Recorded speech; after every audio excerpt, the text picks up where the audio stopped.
Elon, I'm going to start with you. There's a line from Cleo in the show that goes like, I haven't dreamed for myself in a long time. I was wondering, throughout your career, how did you make sure you never stopped dreaming for yourself?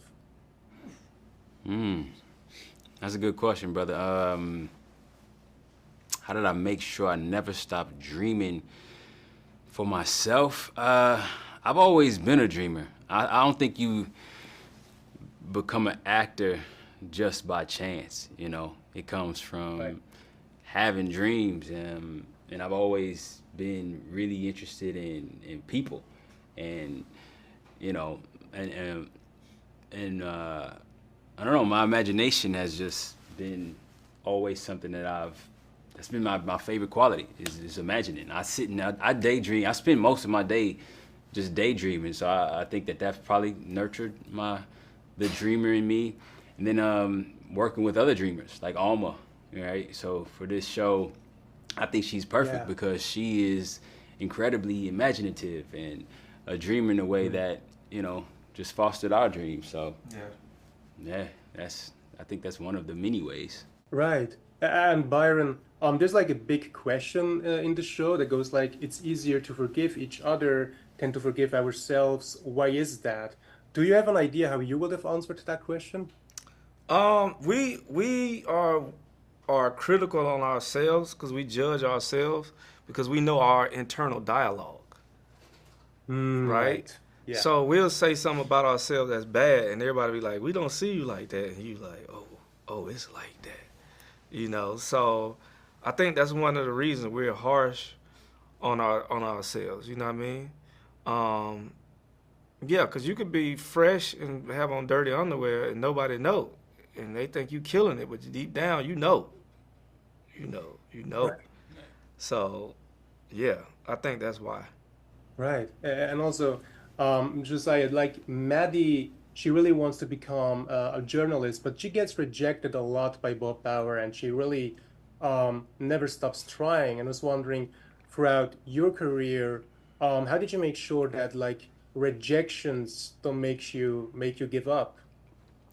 I think in our show, Maddie is almost the embodiment of not taking no for an answer based on the fire that's burning inside of this desire that she has. And the desire is, it was formed naturally.